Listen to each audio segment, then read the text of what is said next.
Hello, hello, and welcome to ohmTown Daily News Show, powered by ohmTown.com. Go over, become a citizen. Today is May 24th, 2024. It's Season 3, Episode 143? No, 145. It's 145. Wow, time is flying by. Today we're going to be talking about filtering microplastics, ISP competition, banning kids, Spotify bricks, legendary submarine, test drive, illegal Airbnb, solar panels, Wyoming Castle, and Quashed Convictions. Finally. That and more. Everything's powered by ohmTown.com.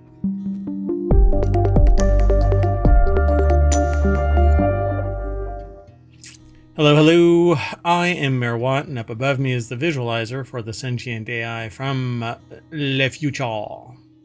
Good evening, ohmTown citizens. Welcome to ohmTown Daily. Yes, the sentient AI from the future is a French AI. Okay, that landed flat. I'm not sure why. Really landed flat. Okay, so if you are watching this for the first time, hearing this via the podcast, because there's 7 of them now, if you go and do a search for ohmTown, it's a network of shows, 7 shows. ohmTown Daily News Show is the only daily news show. It's in the name. Anyway, go over to twitch.tv/ohmTown. You can follow us there. Then go over to YouTube, follow us there, where you get the video version of this after 61 days. On day 61. All of the shows are over there every day. But after 60 days, Twitch deletes the oldest content. So you have to go eventually over to YouTube. But today's show will be over on YouTube tonight. I mean, the same night that we do it usually. So then the next day, though, the podcast will get it. Usually it's the next day if I can't get to it the same day. And you can download the podcast. And there's over 1,000 episodes now in total number of podcast episodes as well. Because there's 7 different shows, and most of the shows actually have only been running for a season, but this show, ohmTown Daily News Show, is on season 3. So I hope that you dig all of this. That's a quick rundown. I'm actually trying to do 50 shows a week. So I'm looking for hosts and co-hosts that want to take on a particular topic. If you're interested, go over to ohmTown.com and scroll through all of the channels. If you click on the channel names, you'll go into their content. And if you like what you see there and you actually are passionate about it, then come and talk to Mayor Watt and we can talk shop. Just send an email to mayor@ohmTown.com and we'll have a conversation or 2 or 12. Anyway, you want to get into the show? I do. Oh, I was going to, but no. If you are in the chat, you can hit ! Show notes, and it will give you a link. It will give you all of the links to all of the articles that we're about to talk about. So I'm going to do it for y'all right now. And there you go. And if you hit ! Pod, you will get all of the links to the podcasts that are in Apple Podcasts. Ta-da. Oh, it posted the last one out of order. I know why. I'll have to fix it. But anyway, there you go, folks. You're all caught up. And ohmTown is a recently hobbled AI. So it's not as snarky as it is. It used to be really, really snarky. You post something and it spits out some snarky comment. And I said, bad bot.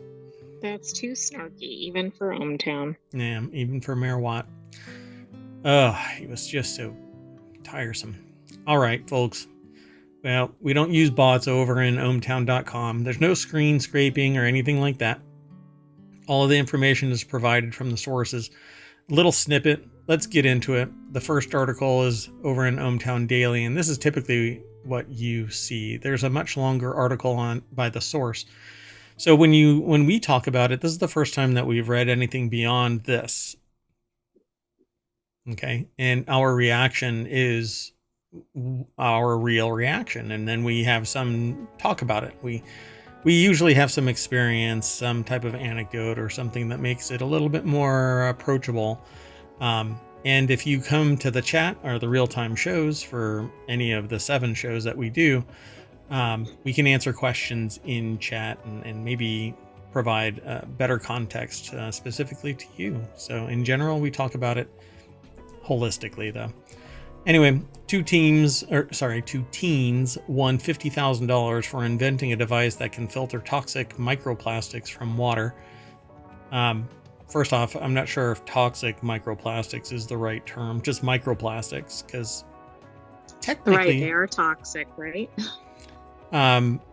technically they don't. Well, we don't really know. They are if they off gas in your body and stuff like that, right? But some of them could be neutral, right? They don't have to be toxic, but it's I bad to don't know, have them but I anyway. agree.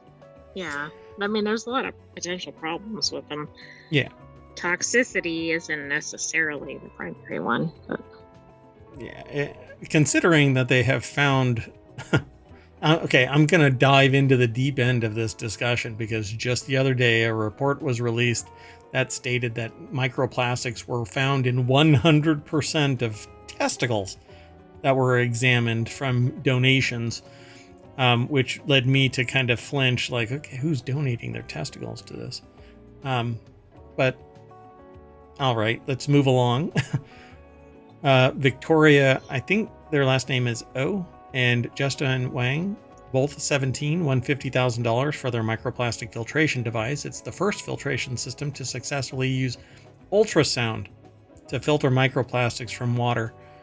And that actually was something that I was looking at to see if that would be a solution. And the sentient AI and I have conversations about projects and kind of down the rabbit hole kind of things that Merwat does. That's kind of how he makes a living. And I talk to people about technology all the time. And so I'm always finding new solutions for stuff, but I don't necessarily bring it to market. And this is just amazing because it validates the idea.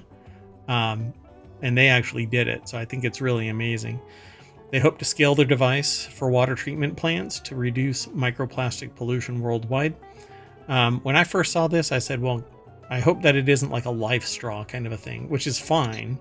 that's actually what I thought it might be when I saw the headline, or something similar. Yeah, because to make this thing really, really help out all of humanity, start the mitigation process, it has to be a whole lot bigger than a semi-disposable device. You don't want a gazillion people running around with life straws trying to solve the microplastics problem. with plastics, yeah, and disposable filters and all of that kind of stuff. So I'm really curious how they do it, but I don't think the article gets too deep into the reads about this. It's over at Business Insider, and Ellen Lapointe and Morgan McFall Johnson put it together. And they have a picture of the two teens, and their award snagged one of the top $50,000 prizes for their invention. I hope that they have protection in place so that nobody can take it, and it's publicly disclosed. So hopefully it's very limited in what was disclosed in their category and the disclosure and all of that kind of stuff. Because it's expensive to actually bring something to market. It isn't like, oh, look, I've got it. You have to invest a whole lot of money to bring it to a level where people can capitalize on it. So they say these microplastic particles show up in the deepest part of the ocean, at the top of Mount Everest, and are in everything from the dust in your home to your food and water. And I need to add this on. Okay, so here's they actually say later on right here. By some estimates, we inhale and ingest a credit card's worth of plastic each week. Then it can end up in your lungs, blood, breast milk, and testicles. That last one is the one that just came up maybe a couple of days ago. Right. But they have found it in human tissues and our food supply. It's very, very pervasive. In Merwat and ohmTown, it has essentially been slowly migrating away from plastic, except that you can't buy things like drinks in anything other than plastic um, for a large array, or you have to compromise and get something that's in a glass bottle, but that you may not enjoy it as much. In fact, I drink now from ball jars. So they're Well, it's reusable. like you try to avoid plastic everywhere, and then you realize like you're surrounded by it. Even if you replace one thing, the next 10 things you encounter are plastic. Yep. And so it's becoming more and more of a daily dilemma, and people are talking about it, and researchers are investigating ways to mitigate it, coming up with biological solutions to convert plastic into some other biological waste that's disposable or can be used in another way. And this is one of the solutions. It says here, removes microplastics from water using ultrasonic or high frequency sound waves. Their device is the first to use this method successfully. Well, good for them. Yep. I mean, these are teenagers too. Yep. This would be a good invention if it was, adult researchers, but yep. And they present, yeah, and 17 is actually like on the far side of the entrance of this, the Regeneron International Science and Engineering Fair. This is the same fair that led us to the winner of the damn near cyberpunk level biological, what was it? It was a switch. It was like an integrated circuit that was biological. Right. I can't think of what it was called, but I remember we had something about the Regeneron Fair. Yeah, and it was just the other day, like last week, I think it was, that we talked about this other young lady who did this circuit. What was it? I don't want to like linger, but so the Texas duo received first place for their Google-sponsored category Earth and Environmental Sciences, and they also snagged the $50,000 prize from the Google E. Moore Award for Positive Outcomes for Future Generations. And yeah, I find it just pretty amazing. It says that they hope that it'll one day filter plastic out of your drinking water and from industrial and wastewater that humans dump into the environment. So just think about that for a second. Everywhere a human has gone, either up a mountain or over an ocean, plastic has ended up at the bottom of the ocean and at the top of the tallest peak. For crying out loud, why don't we realize it, accept this as a real priority issue?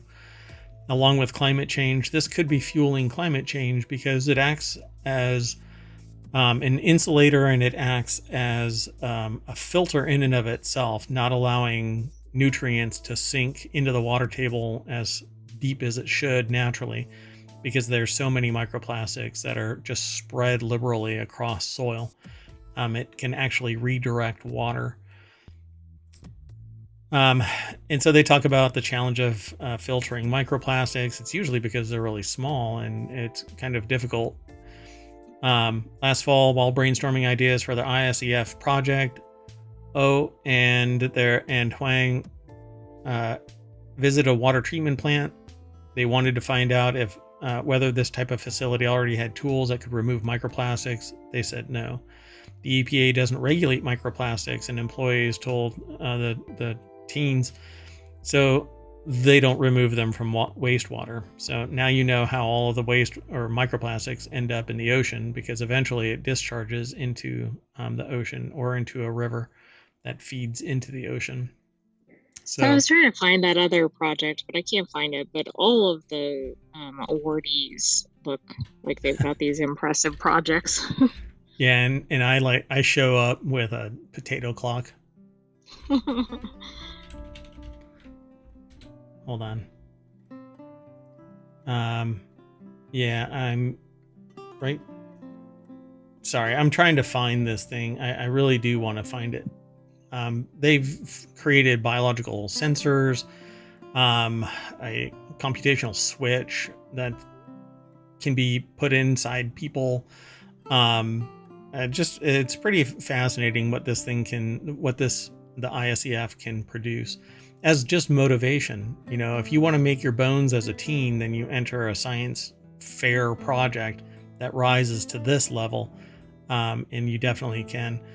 So, and they talk about using chemical coagulants or mechanical filters, but all of that is actually you have to do something with it. You have to mitigate the remaining issue, whatever it's going to be. Like they talk about, it still pollutes the environment and it messes with the pH of the water, and it's expensive, and so on and so forth. You pour enzymes to break down the plastics, but it could make them small, and it doesn't necessarily do the job. And then they even Well, that talk might about be the worse physical. if it's like nanoplastics or something. Yeah, harder even still to see. And then they talk about physical filters, which is the one thing that we really want to avoid, because then you have filters that have to be managed, and then they end up, you know, in treatment somewhere. How do you treat microplastic contaminated physical filters?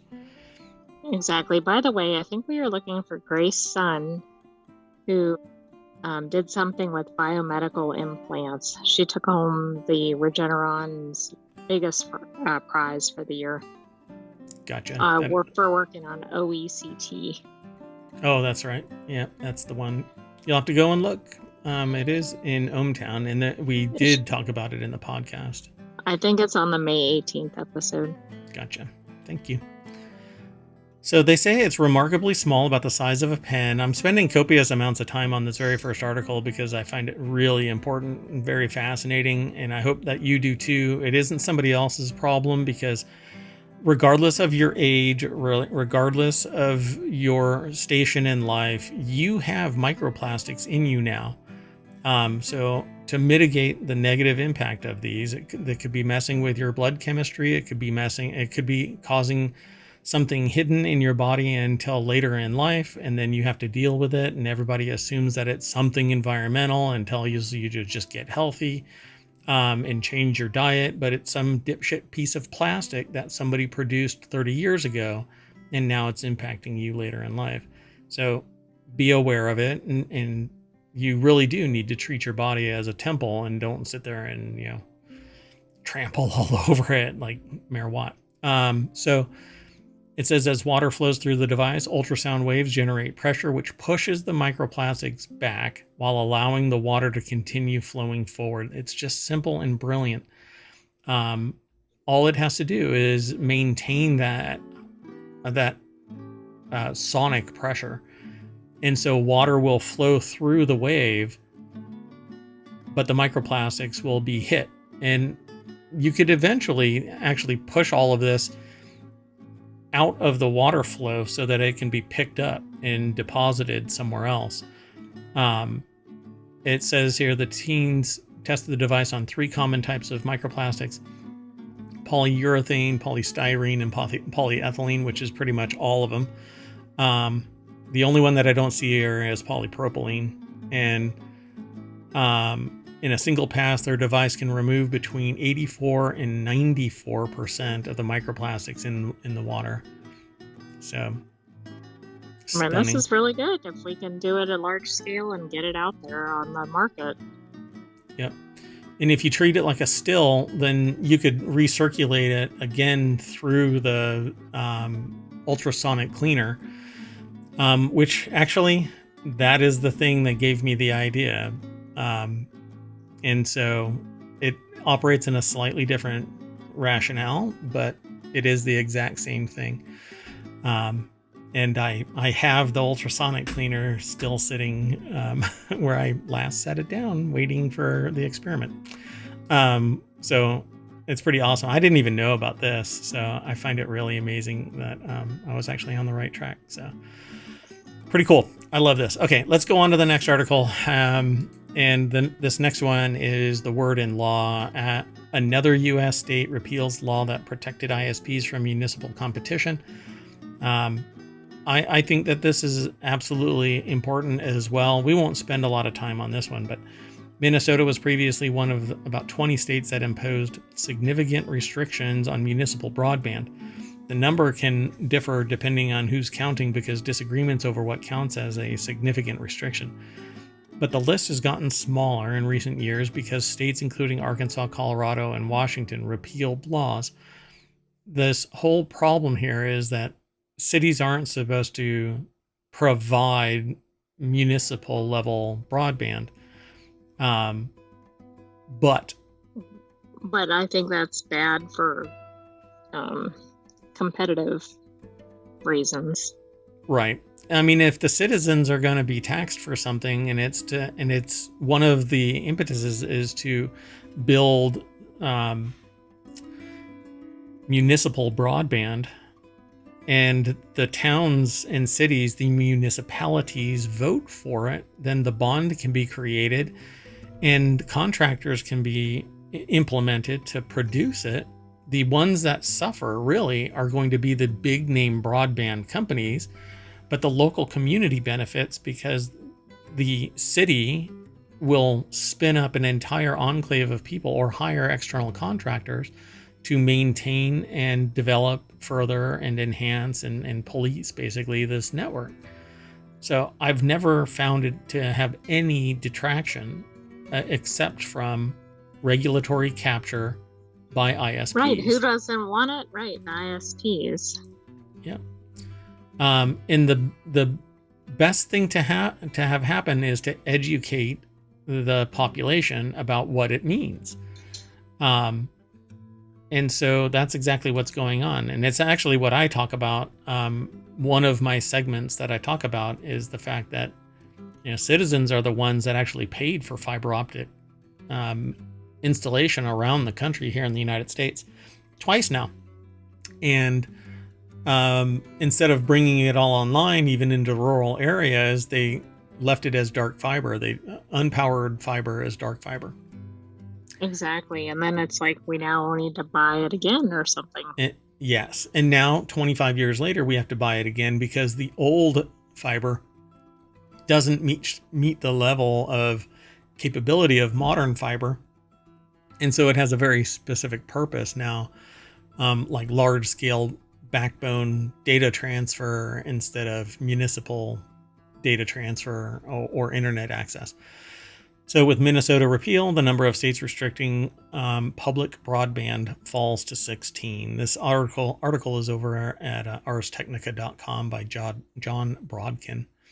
I like this graphic because it looks like it's the orbits of planets around something, and it looks really cool. I imagine a city in there, like in the center, and these are the orbits of the fiber optic lines.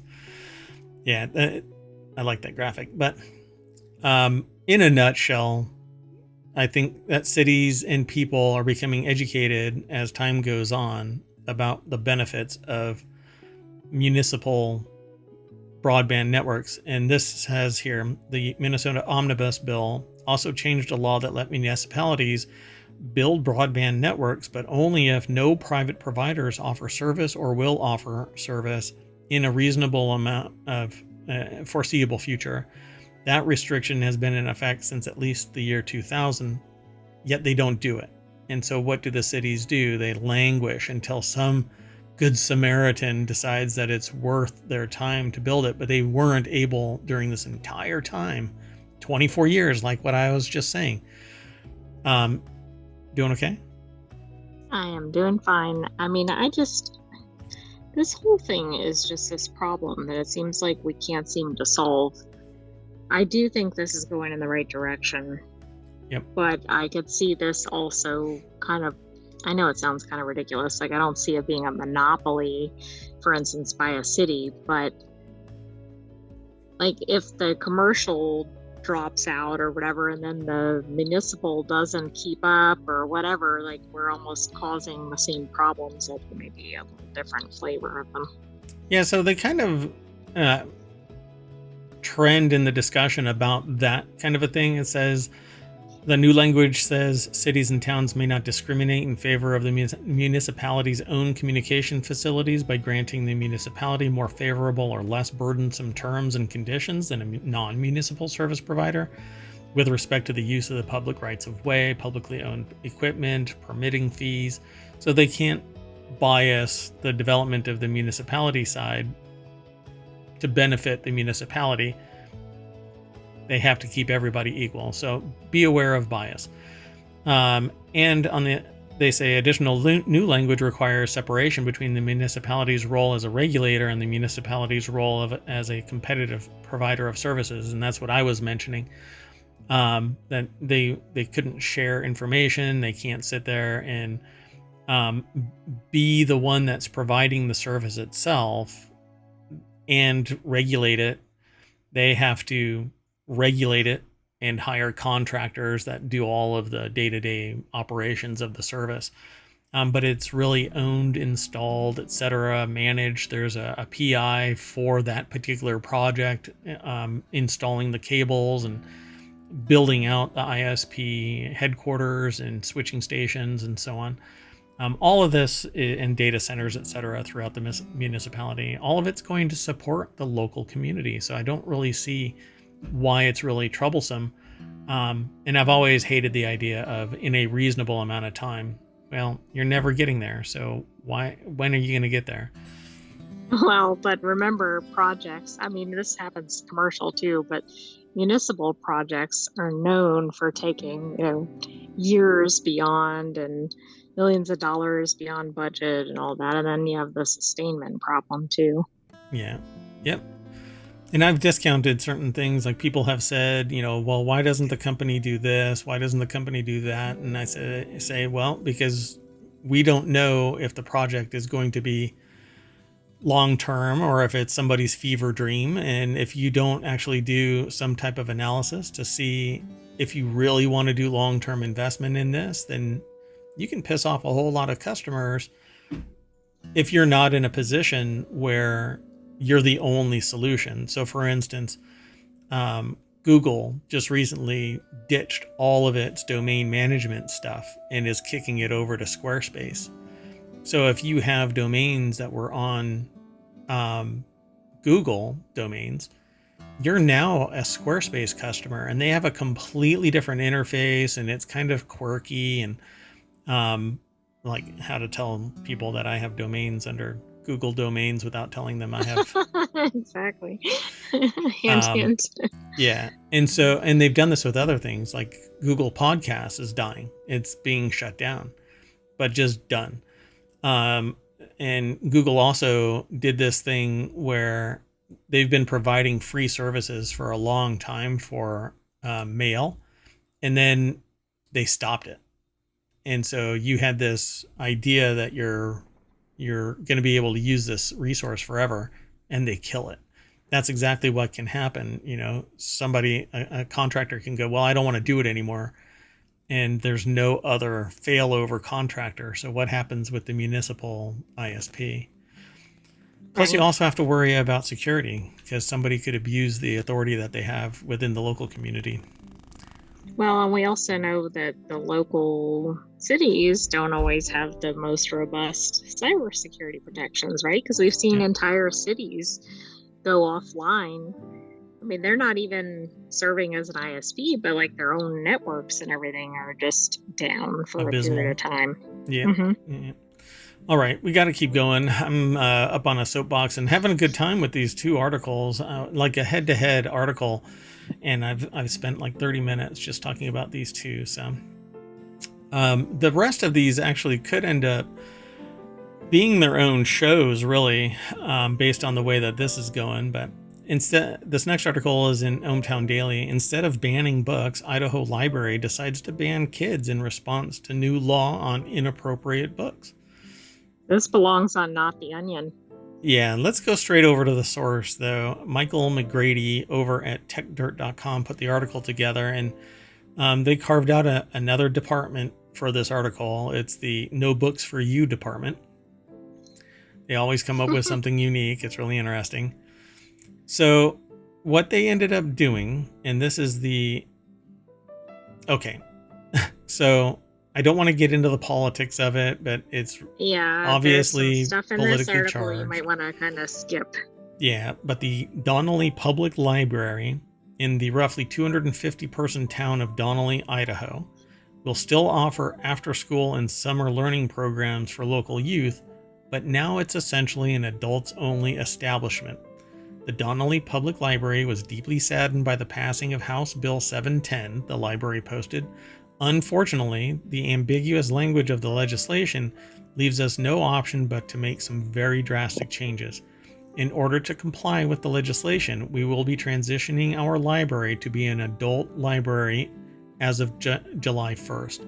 So I'm pretty sure you'll be able to bring your children into the library, but the patron of the library is going to have to be the parent. It's not catering to the No, children. they're not going to allow the kids in at all. So okay, I've already actually looked ahead at this one because I was real curious what this was. So there, okay. All right. Now, the Donnelly Library is small. It says here that it's literally a log cabin. But because of House Bill 710, okay, and this, again, is in Idaho. It's just this little enclave. But it's indicative of these edge populations. And I've done research into this. I'm not quite sure how pervasive it is historically. That's my next stab at doing data mining. But what I have found is that as you move away from high population centers, it becomes increasingly, for lack of a better term, wingnut. And House Bill 710 basically makes it illegal for public libraries to carry anything that is viewed age inappropriate and obscene, and the ones that steer that meter are not going to necessarily want a liberal holistic library. They want something that focuses the child's mind to their particular ambition, while at the same side saying that they want government out of their lives, but they're using government to steer that. Well, this gets even crazier because it's also one of those citizen, kind of like deputized citizen laws. Oh, God. And like everybody can sue if there's any access to any quote unquote obscene material. And there's just a lot to this. Again, I would skip over some of the article content for the show, but yeah, so some wingnut's going to come in there and make and find a reference to sex education, which has only ever been shown to prevent, right? Teenage pregnancies, abuse, everything. Abuse, any number of things, yes. Everything across the board, because education is fundamental. You don't want a stupid population. You don't want an uninformed population. But a stupid, uninformed population is a benefit to some people and a threat to others, right?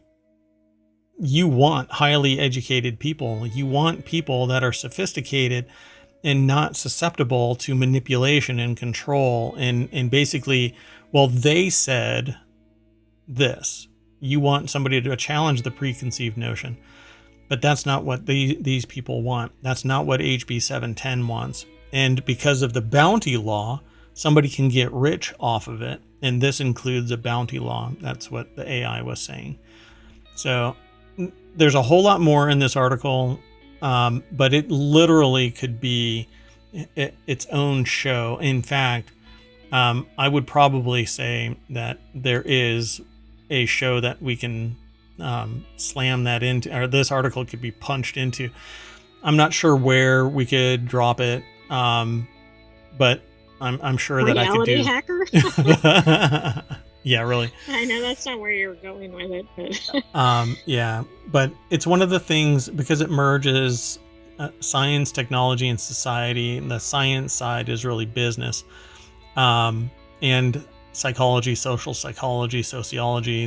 There's a whole lot of impact on society by these little wingnut laws. But they're gaining traction, and I cater the I not cater. I align this with my You don't observation. cater. Yeah, I don't cater. In fact, I'm a detractor of this. I do not like this idea.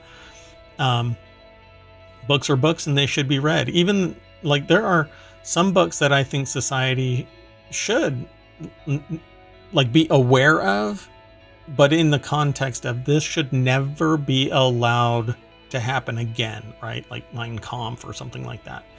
But we need an educated population. Enough of that. We'll have to end up talking about this again and again and again as time goes on. But we will have to move on from here. But rest assured, this is not something that's disappearing. The rise of sociopathy is making this a very like clear and present danger to progressive society. Let's keep going though. This next article is going to be really quick. 4-Wheel Tech is where it's housed. Spotify is not offering refunds after it bricks the car thing, which was basically a Spotify car thing. It was designed for Spotify to enable Spotify within a car. Usually when you buy a product, you expect to be able to continue using it even after the company stops selling it. The car doesn't immediately brick itself the moment production ends, after all. And yet for the people who bought Spotify's car thing, that's exactly what happened. By the way, I knew that this was going to happen, and I think that I called it out when we talked about it. I think you said it specifically. Yep. I believe that I said that this was stupid.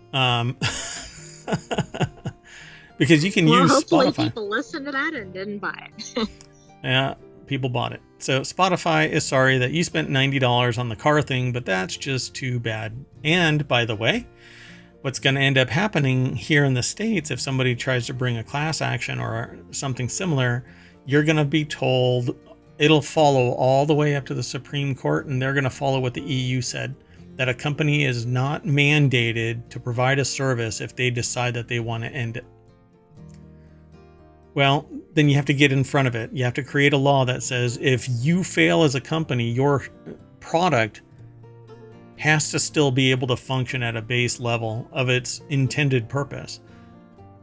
You know, my Ford doesn't stop moving because the company decided to go bankrupt, right? I mean, this is the whole problem with almost all digital-based products, and it's like the Stop Killing Games and another medium. Software as a service. And that's what this basically is. Colin Woodard over at jalopnik.com put the article together. We may talk about this again on the 4-Wheel Tech show, which is, when is it? Is it Sunday or Saturday? I keep forgetting. That's on Sunday. Yeah, Sunday night. It's our last show on Sunday night. Yeah, that show is it's all about automotive technology, and it basically lubes your chassis for getting ready to drive around to work on Monday. So we do it at 8.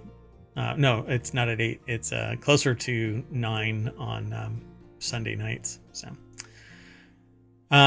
So usually when you buy a product, you expect it to be able to keep being used, but that's not what's going on. And Spotify basically is going to tell you to kiss their shiny metal ass because they provided the service. It says 0 if you were a Spotify premium subscriber who got in early during the invite only phase. You got a small screen that attached to a climate vent and connected to your car via either Bluetooth or an aux jack, where it would play music via Spotify, which just use your phone then. It wasn't exactly revolutionary, as you could just get a phone mount and a Bluetooth aux adapter for your phone if it didn't have an aux jack. That's the little mini jack. Or the headphone jack, that kind of a thing. Anyway, but at least in theory, they say it was appeal. People were interested in it. So less than 6 months after they began selling the car thing to the general public, though, it pulled the plug, citing product demand and supply chain issues. That's interesting. People who already owned CarThing could still use them, and unsold units were discounted to $50. Spotify just wasn't making any new ones. Now, though, it's decided it's killing the CarThing and the service attached to it. Yeah, interesting. So now you Yeah, have to that use doesn't your make any sense. That's kind of a weird excuse to do that. now you have to use your phone anyway. So good luck, everybody. If you spend money, I'm sorry. But it drives me nuts too, because I hate the idea of something just being a switch being flipped. Yeah, there's Yeah.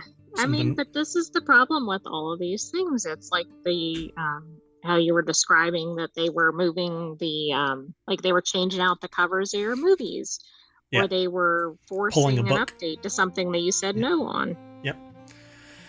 Yep. In fact, another update was done, and Copilot now is tied into the search. When you try and do a search on Windows 11, it actually attaches a Copilot feature, and I can't uninstall it. I can't remove it. It's You know, it's so much for disgusting. having control over items that you arguably own. Yeah, and we haven't even gotten into the fact about that, because there's this discussion apparently that if your computer ads are going to get injected onto your computer remotely if you don't use a firewall to block that shit. But that stuff is actually, they have it hard coded in so that if you try and disable it in some way, it affects other things. So all right, let's just keep going. Let's go on to the next article. This next article is over in ohmTown Daily. The wreck of a legendary World War II U.S. submarine has been found at the bottom of the South China Sea. And this is from Lost 52 Project. I read about this on ohmTown before the show, and I'm glad that somebody submitted this. I find it really fascinating. They know exactly what the number of missing submarines are, and they're using advanced technology to go out and find them. And they found this one, which is apparently legendary for what it had done. It had apparently got into combat with, I think it was 5 different destroyers in one day, downing 3, and then eventually got depth charged by one of them that ended its career. But Wow. many people lost their life in this struggle. It was actually they were going after Japanese destroyers, if I remember all of this right. So this group, the Lost 52 Project, is basically being headed by an adventure seeker, somebody who wants to sit there and make a historical impact and do some great things, Is discovering where these are. 52 like the number of submarines or maybe the year that they started this effort? It's the number of If submarines. Oh, Yeah. okay. Mia Jankowicz over at businessinsider.com put the article together. And this is an actual picture of the submarine's conning tower. And I find it really fascinating. It's the USS Harder. What is that creature on it? It's a little octopus. That is cool. Yeah. Maybe Yeah, it's pretty neat. guarding it. Yep.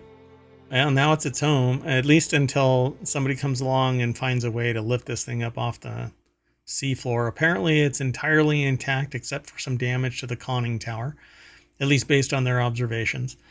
And they use advanced drones and photogrammetry to confirm its finds before they notify anybody. So they've confirmed that this is the USS Harder. It's in 3,000 feet of water at the bottom of the South China Sea, almost intact. And they've already confirmed it. So the Lost 52 is headed by entrepreneur and ocean explorer Tim Taylor, along with diving entrepreneur Christine Dennison. And yeah, so I think it's really cool that they are dedicated to doing this. There's an old black and white picture of the Harder from 1944. Oh, wow. The Harder, sailing under the slogan "Hit 'em Harder," was sunk after racking up a prodigious number of kills. 79 servicemen were aboard when it was downed, apparently, including famed Commander Samuel Dealey. And let's see, they have to talk about this thing. I remember reading it in this. Yeah, so in the course of a single patrol, Harder sank 3 enemy destroyers as well as destroying or damaging another 2, according to NHHC. It may not have been this that actually ended its career, but eventually it saw a patrol where it was with another one, the USS Hake, in Dasol Bay in the northern Philippines. And they fired a bunch of depth charges. The Hake was able to maneuver around it, but the Harder wasn't so lucky, according to the article. So the team has previously located at least 6 other U.S. submarines. So Wow, they've got 7 of the 52. Pretty well as a project. Yeah. Yep. And it's a $50 million project. I don't think it's a $52 million project, but it would be neat. That would be neat. Yeah, just maybe to say, with inflation, it will be a $52 million. Yeah, project. we're spending $1 million per U.S. sub. So it's part of a growing blue economy. Basically, underwater research development. They say is going to be a $30 trillion industry by 2030. I mean, it's the least researched area. We know so little about the ocean. Haven't we only explored 1% or something of the oceans? Yeah, it's pretty abysmal. And I think it's largely because when technology fails and you're underwater, you don't fall out of the sky. You don't float up to the surface. You basically either implode or you meet your demise thousands of feet underwater because you need the oxygen. But we don't have the technology to manufacture oxygen at a readily available speed should everything go catastrophic and you're inside some enclosed space. You're basically compressed into a tin can. And it's something that technologically you have to be extremely sophisticated. So you use drones. I think that's really the key ingredient here. And we finally have drone technology that can do this with regularity. So there's more over at this article as well, but let's keep going. Let's keep jamming through this. I dig this. So congratulations. I think this is really cool. I mean, it's not good that it's there or the events that led to it, but I think finding this with current technology is really neat. Yep. The next article is over in 4-Wheel Tech. A Honda test drive ends with a woman jumping into a lake after a police chase. So, Florida woman earlier this month. Does. Yeah, who doesn't? I don't like this car. Pull over, jump into a lake. The thing about jumping into a lake is that it's a confined area, right? Yeah, they're just going to drive along and swim to the other side, and then the police are going to be at the other shore, holding a towel. Here you go. Why don't you dry yourself off? You're going to jail. You're going to soak in jail for a while. So dashcam footage released by the Florida Highway Patrol this week shows how the latter stages of the pursuit unfolded and how the driver managed to climb from the wrecked vehicle and leap from the road into the lake. Yeah. Here it is. Whoa. Yeah, she wrecked the car, and then you see this cop kind of just going, funny. Hey, don't. Oh. That's not really what I envisioned, I have to admit. Yeah. Ryan Eric King put the article together. A 27-year-old woman allegedly stole the 2024 Honda Civic during a dealership test drive. Yeah, this is over at jalopnik.com. We're just watching the little screen, the little snippet that's provided there. I mean, it's worth watching. Yeah, again and again and again. You just see some new and interesting details like, oh, that guy dropped a donut. Oh, just kidding. He does drop something. I don't know what it is. He's about to lose something, and then... Oh, no, it's just debris off the broken car. I just watched it. Yeah, it is kind of funny. But, it's like one of those Keystone Cops kind of videos where it seems like it's accelerated because he's taking all of these little baby steps like he's a centipede. Yes, It is really odd. It is odd. But it's awesome that this woman just said YOLO. So there's dash cam footage as well. And the police allege that 27-year-old Melina Logan visited in a South Miami Honda dealership to test drive a 2024 Civic. She allegedly waited for the salesperson to step out of the car and sped off. Why? What was she hoping to do? Well, and if you're gonna steal a brand new car, I mean, no offense to Honda, but is that really? She could have done the same thing with like a Ferrari or something. You're so funny. Why would you do this with a Honda Civic? I don't know. It seems like they're pretty zippy cars, man. They might be zippy, but yeah. Well, we do know that car prices are getting outrageous, so maybe that's what this is. There you go. Officers offer her rescue ropes to pull her ashore. She refused, so officers went into the water and dragged her out. Logan faces 4 charges, included aggravated fleeing, which is, I don't know what that means. I mean, I do and I don't, but I think it's really funny that there's a term for what she did. Aggravated fleeing and eluding, as well as resisting an officer without violence. That consisted of fleeing. Sounds like she's aggravated, right? Yeah. At something. I can't take it anymore. Exactly. Which does kind of describe what we saw in the video. Too funny. It says, the author says, I get it. If you're desperate to escape, you'll do anything to get away. It's why it's so dangerous for police to engage in car pursuits. Come on. This wasn't a car pursuit. This is, They got in an accident. Well, I mean, it was, because there's emergency vehicles heading towards this thing. There's trucks all around.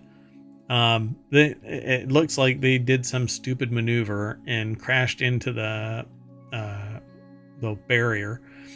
So there was an actual hot pursuit, and lucky for her, it wasn't too serious, but then turning it into something. Yeah. Oh, was it this Honda? There's an actual Honda. Prologue. So no, I don't think it was this. First electric SUV. It says 2024 plug-in SUV. Fast charging, 288 horsepower, I think it was. Something like that. I don't know. I still don't want to sit there and charge this thing for 8 hours on the side of the road to get 100% of my actual ever diminishing battery size. It's so dumb. Anyway, let's keep going. Pay more for less, right? Yeah, exactly. Oh, we're running so late, y'all. So this next article will be really fast because it's basically a woman rented out her $1.7 million LA home, and then her tenant left the country and turned it into an illegal Airbnb. What is going on in the news today? I love it. A woman rented her $1.675 million Los Angeles home to a musician in 2022, according to the LA Times. He then illegally sublet it on Airbnb while living in another continent. The illegal Airbnb listings generated $215,950, about $13,500 per month. The 31-year-old woman rented her nearly $1.175 million Los Angeles home to a musician. So, how does somebody at age 31 have a nearly $2 million? Jesus. Trust fund, maybe? No, I don't. Hard work. You have to, maybe. Oh, lots of stolen Honda Civics? There you go. Joshua Zitzer over at, no. Okay. That would be a lot of stolen Honda This is Civics. LA woman, not Florida woman.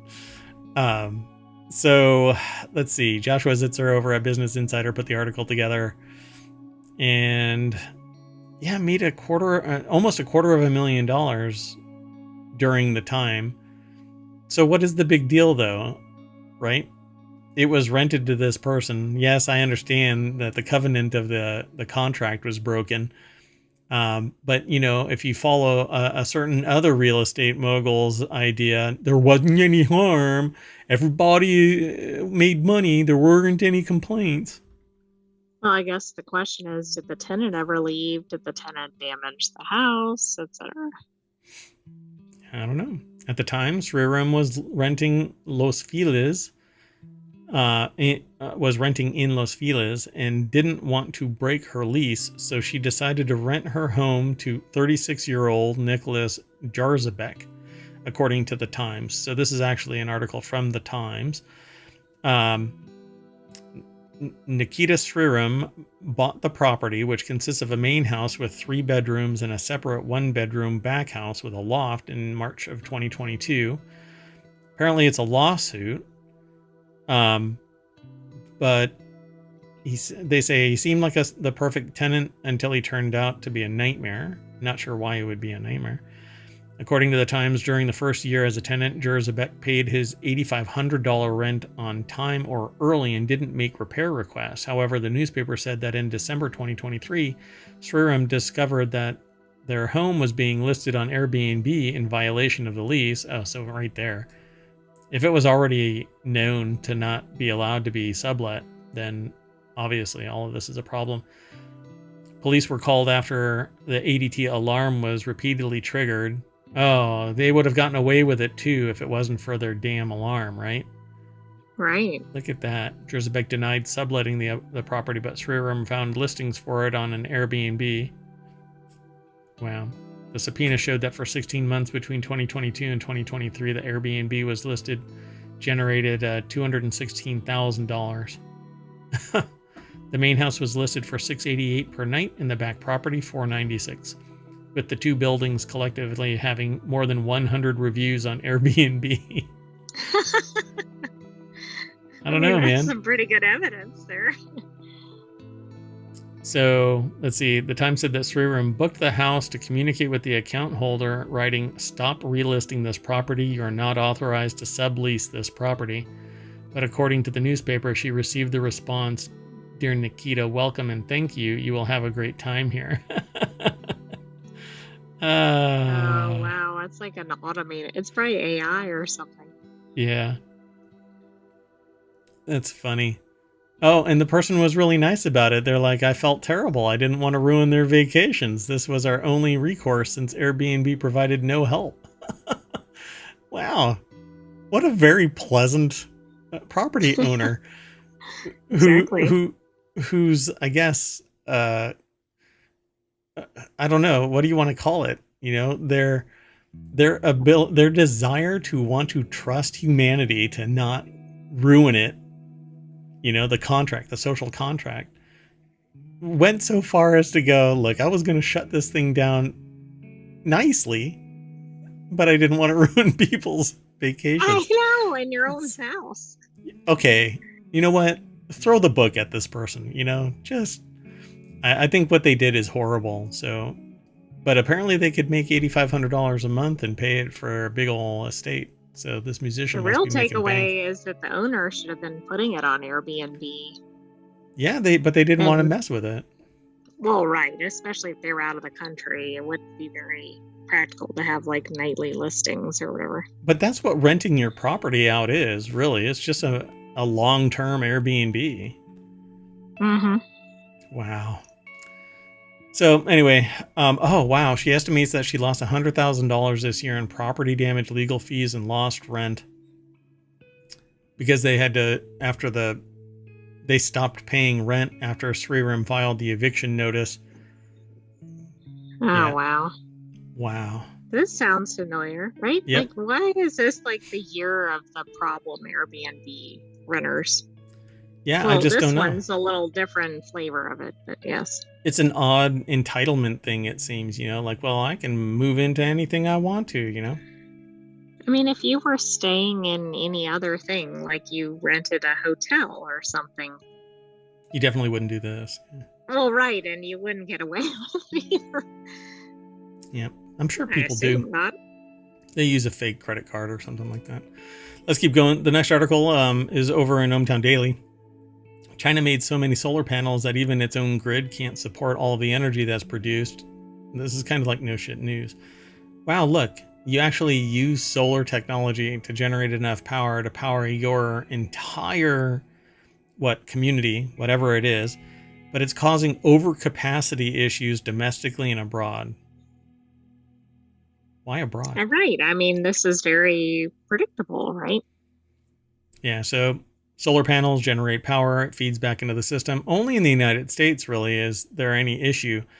There are communities that say that, or there are areas of the power grid where you're not allowed to sell back.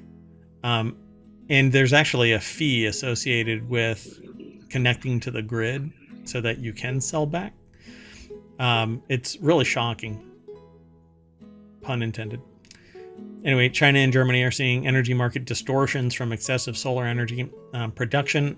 I have no problem with this, but I don't find, in times of trouble, strife, climate-related issues, etc., wind generation is not defensible. Solar generation is not defensible. Hydrothermal, hydroelectric, and thermal are not defensible. There's so many things that are wrong with green energy because you have to rely on some external source that can be distorted.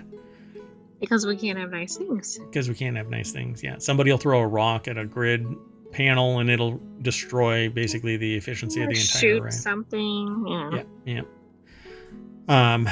So this picture is really kind of telling that every single building has solar panels on it for the entire array of the roof.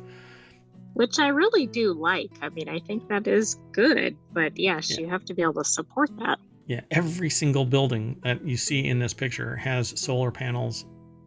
Like, it's quite unusual looking, right? You don't see that in the U.S.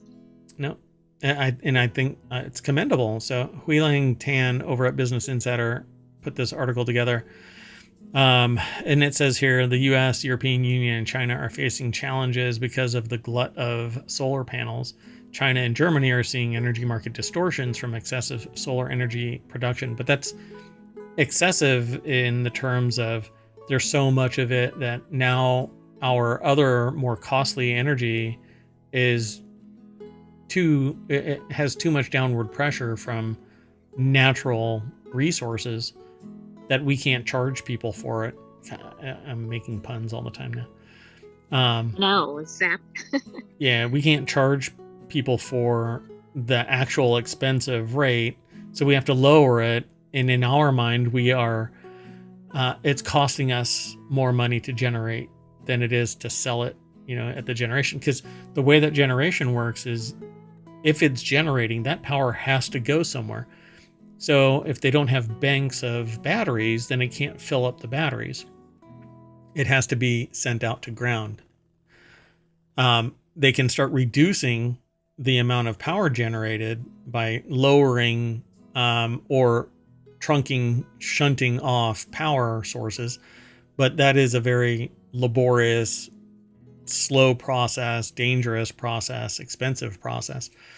So what do? They complain. Now, you know what's going to happen? Either the country or local governments are going to raise the price.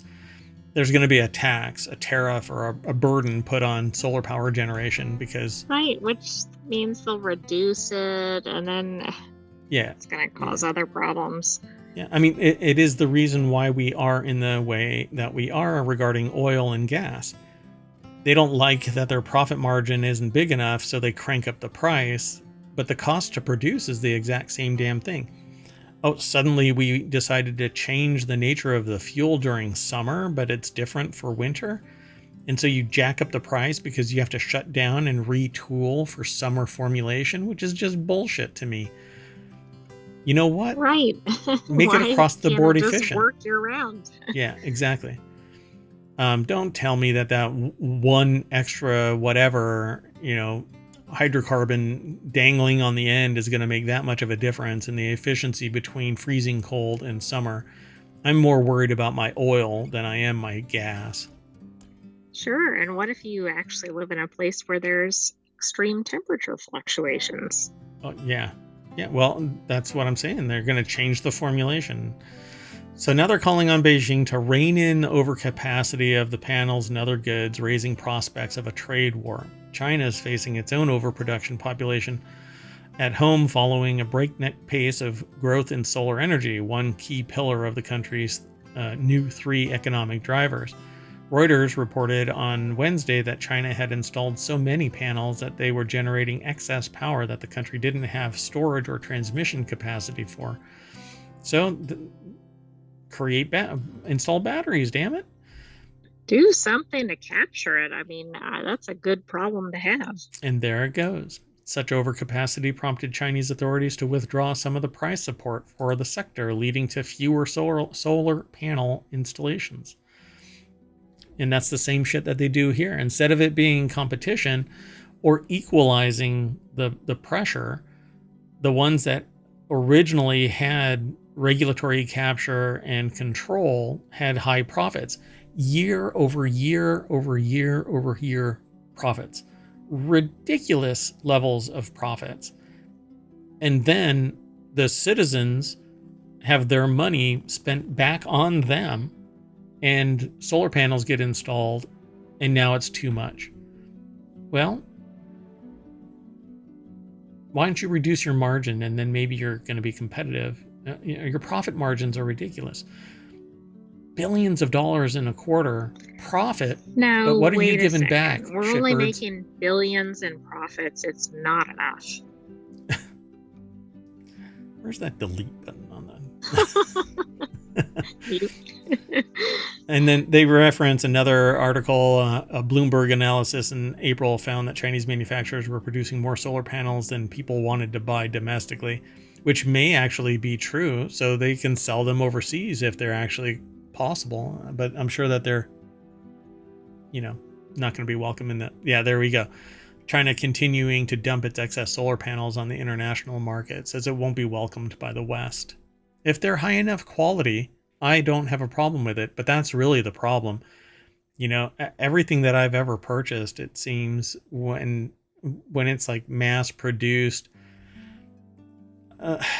seemingly a knockoff kind of thing. It's just not resilient enough, right? Like it's not high enough quality to last. Yeah, and it's not UL listed. It doesn't have any certifications. That it's not going to sit there and short out and purge its energy back into my grid. Yeah, I mean, I've got a refrigerator in my studio where I'm sitting there looking at it, and I've got an inline line conditioner between it and the wall so that it can't sit there and feed back into the grid in the mayoral estate. And I hear that thing pop periodically, like, what the hell is it doing over there?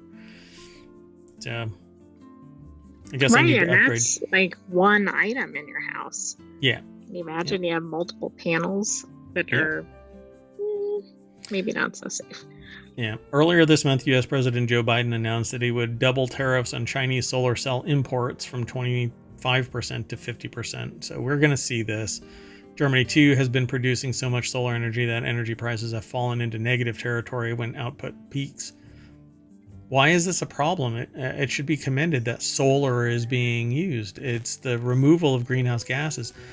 But I've been told by others in the industry that this is going to cause an economic shock because everything is petroleum based. That's the petrodollar. Everything is based on utilizing the century-long standard practices, and these are very new, and it's going to cause economic disruptions.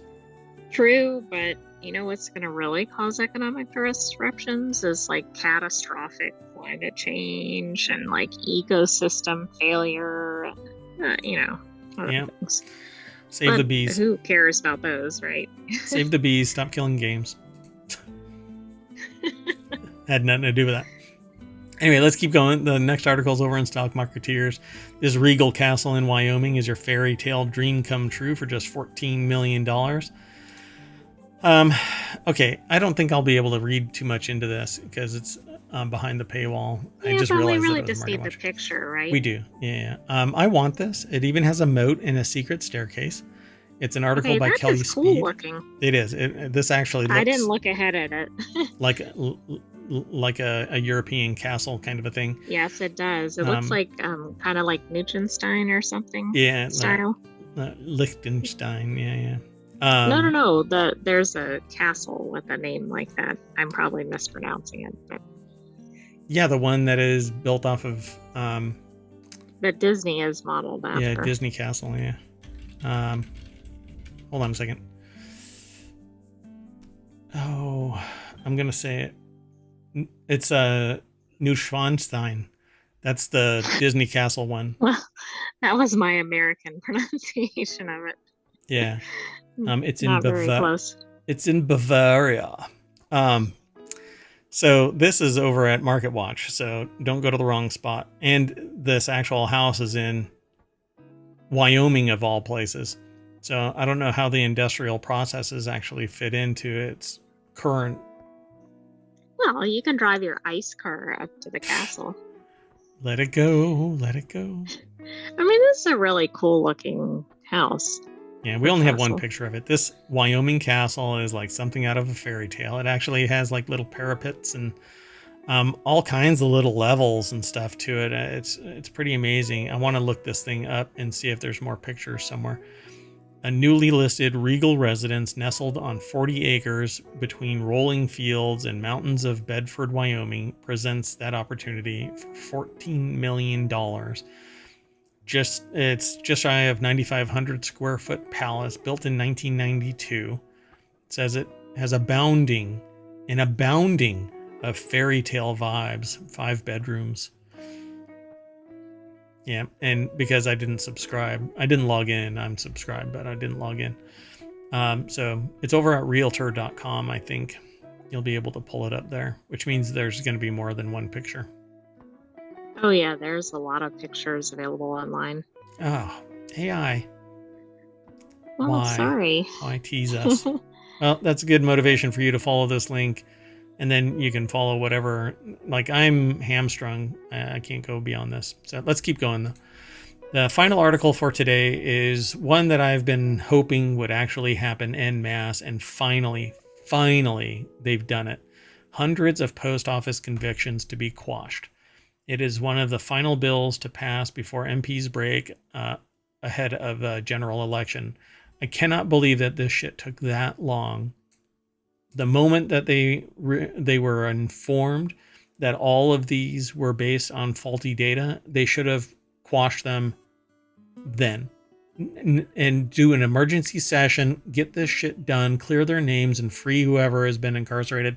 Now you have to start the process of going after Fujitsu to get recompense for all of the harm that they've caused to these 900 people. Nick Edzer over at bbc.com put the article together, and this is Keith Bell said, the news was a huge relief. Finally, these people have their names cleared en masse. Lee Williamson said that he was overjoyed and very grateful. These are all people that were actually impacted by the Horizon IT scandal, that Parliament approved quashing the convictions of all of the people that were impacted by this. I mean, it took way too long, but this is good that this is occurring, and it's not on an individual level. And so here, just to put icing on the cake about this, between 1995 and 2015, hundreds of sub-postmasters were wrongly prosecuted due to faulty accountancy software called Horizon, which showed errors that did not exist, which I find fascinating. Where did the freaking money go? They're saying that people stole the money, but the deposits had to be legit, or it was floating in the float somewhere. Something still existed. So they say many sub-postmasters went to prison for false accounting and theft, and several were financially ruined. The law applies to England, Wales, Northern Ireland. The Scottish Parliament is to pass its own bill to quash the convictions. That's because they've got a separate engagement of their politics. So,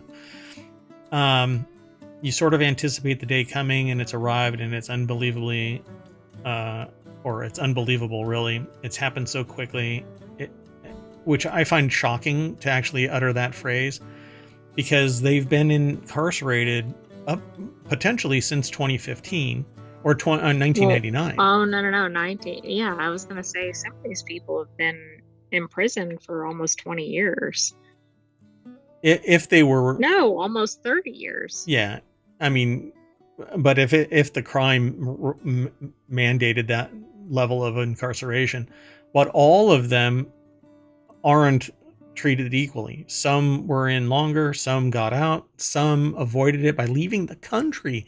They lost all of their reputation. They basically they were in. It's just shocking. I'm flabbergasted. And to sit there and say this is a magnanimous statement, it's a huge relief, not just to me but to my family. It's happened so quickly. No, dude, Maybe it's they were at the amazing. tail end of it. Like maybe they were at, I forgot what the end of it was, but like a 2023 or something. But I They were, just, this person was given well, an no, it's 18-month sentence, suspended for 3 years, was convicted in 2014. Really, the overriding emotion is absolute joy. However, there were also conflicting emotions. He said that he was overjoyed and grateful that the day had arrived, and then the anger bubbles below that it's taken away 12 years of your life. well, right, because it's one of those turning points in somebody's existence, and they may never get back to how they were before this. Those who have had their convictions overturned will be eligible for compensation payments from the Horizon Convictions Redress Scheme, which should be in place this summer, the business department said in an open letter to sub-postmasters.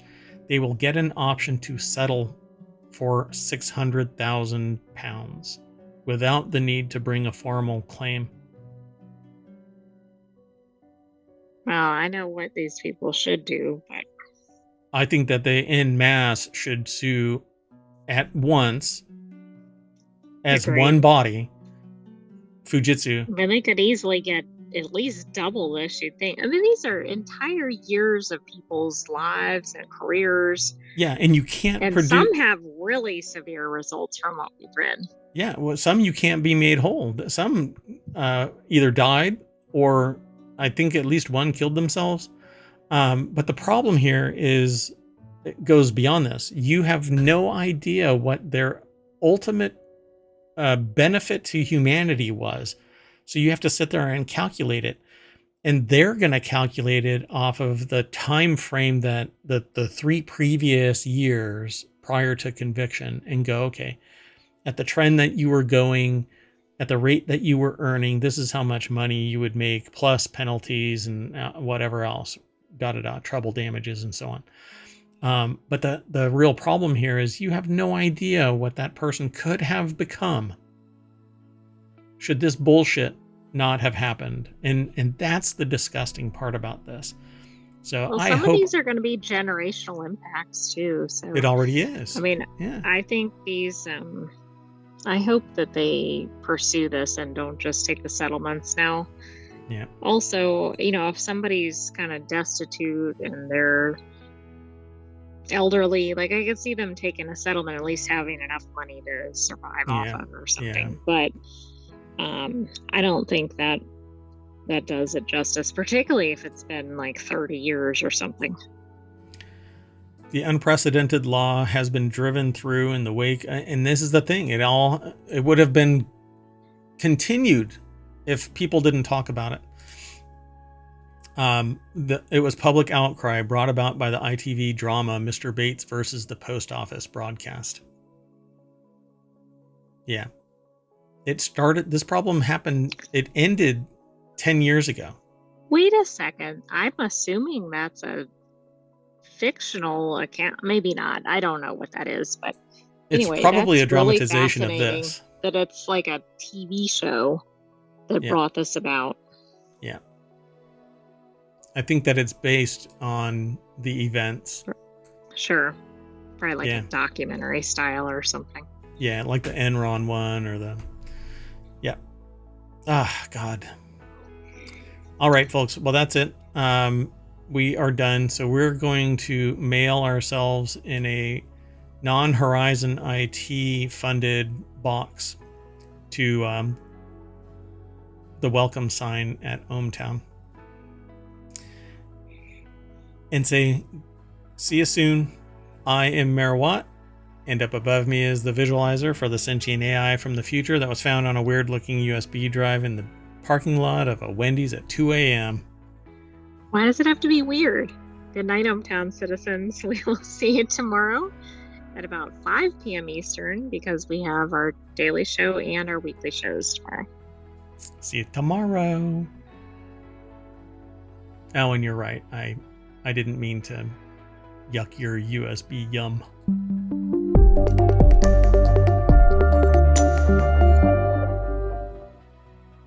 I like your USB.